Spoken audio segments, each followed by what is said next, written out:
आपको एक और बड़ी खबर बताते हैं। संसद से लेकर सड़क तक हंगामा मचा हुआ है। सरकार संसद में चर्चा कराना चाहती है, लेकिन जिन मुद्दों पर सरकार चर्चा को तैयार है उन मुद्दों से अलग विपक्षी दलों ने अपनी शर्तें रख दी हैं, जिसकी वजह से लगातार संसद में शोर शराबा बढ़ता जा रहा है। ऐसे में आज दिल्ली में बीजेपी संसदीय दल की बैठक हुई। इस बैठक में पीएम मोदी ने विपक्ष पर जोरदार हमला बोला।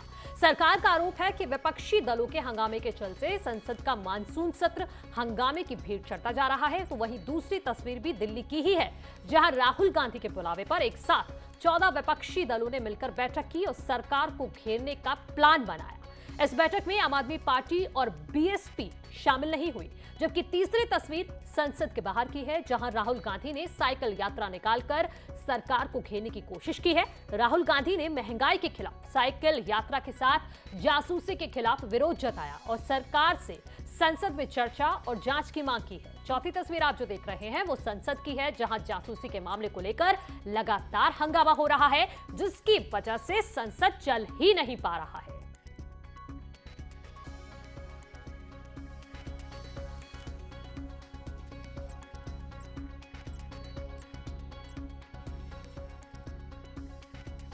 बड़ी मात्रा में पैसा बर्बाद हो रहा है।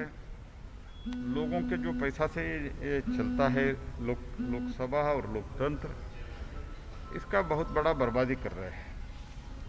हमने बार बार ये कह रहे, आज प्रधानमंत्री जी ये भी कहा कि शुरू से हम कह रहे हैं हम चर्चा के लिए तैयार है। रोज उठ रहा है पेगासस का, रोज उठ रहा है किसानों का, और हाउस इसीलिए बंद हो रहा है। गवर्नमेंट तैयार नहीं है। जो इतने महत्वपूर्ण मुद्दे पे अगर गवर्नमेंट तैयार नहीं है तो काम कैसे चल सकता है? ये जो इस देश में जासूसी चल रही है, इस पे चर्चा होना चाहिए और पार्लियामेंट और राज्यसभा में इस इश्यू को हम जो लिए हैं उसका समर्थन सभी ने किया और ऐसा हम लड़ते रहे। सिर्फ सत्ता पक्ष की आवाज नहीं सुन सकते हैं, विपक्ष की आवाज सुनना बहुत जरूरी है। और जहां पे जनता, प्रजातंत्र में जहां जनता सत्ता पक्ष को जिम्मेदारी देती है, वहीं विपक्ष की बड़ी जिम्मेदारी बनती है कि जहां जहां जनता की आवाजों को दबाया जाए, कुचला जाए, तो हम अपनी आवाज प्रखरता से रखें।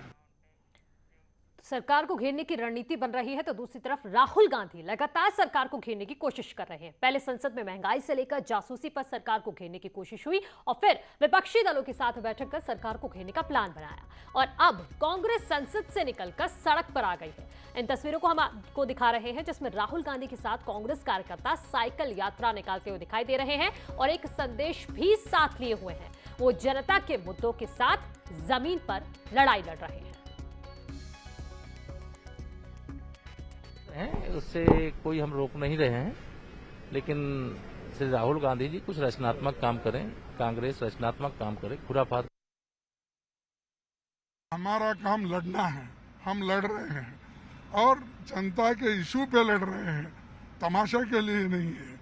हमने फार्मर इशू पे लड़ा तो ट्रैक्टर रैली में राहुल गांधी भी।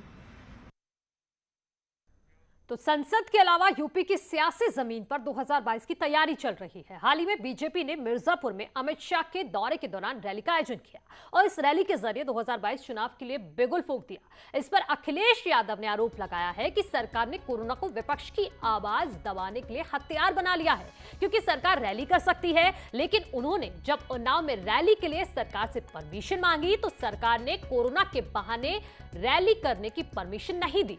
इस पर सरकार और विपक्ष के बीच जुबानी जंग तेज हो गई है।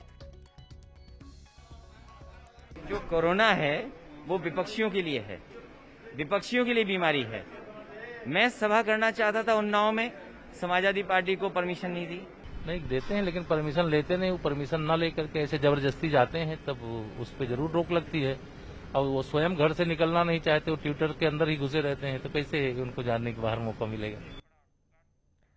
तो चुनाव नजदीक है और इसी तरह की तस्वीरें अब अमूमन आपको रोज ही देखने को मिल सकती है। रुक एक छोटा सा ब्रेक के लिए, जल्द लौट रहे हैं। Welcome back. दिल्ली से बड़ी खबर है, महेंद्रनाथ पांडे से मिलेंगे केशव मौर्य। शाम 6:30 बजे मंत्रालय में ये मुलाकात होगी। यूपी के डिप्टी सीएम केशव प्रसाद मौर्य और कैबिनेट मंत्री महेंद्रनाथ पांडे के बीच समय रखा गया है शाम 6:30 बजे। और इस मुलाकात के क्या मायने हैं, मुलाकात होगी, क्या बात होगी, इस पर भी न्यूज़ 18 की नजर लगातार बनी हुई है।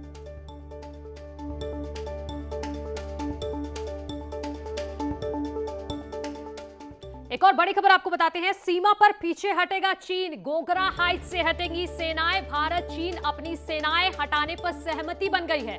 हॉट स्प्रिंग से सेना हटाने पर बात बनी है। 3 दिन में ये चीनी सैनिक पीछे हटेंगे। तो ये बड़ी खबर हम आपको बता रहे हैं। पिछले साल से जो गतिरोध जारी था, ये अब जो गतिरोध की बर्फ है वो बातचीत से पिघलती नजर आ रही है और मोल्डा वार्ता की सुलह की एक राह निकली है। वो ये है कि सीमा पर पीछे हटेगा चीन। 3 दिन में अपनी सेनाएं पीछे हटाएगा चीन।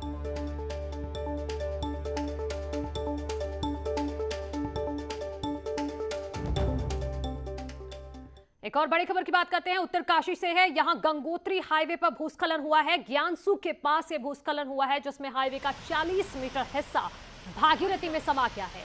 यही नहीं, निर्माणाधीन ऑल वेदर रोड का काम भी खतरे की जद में आ गया है।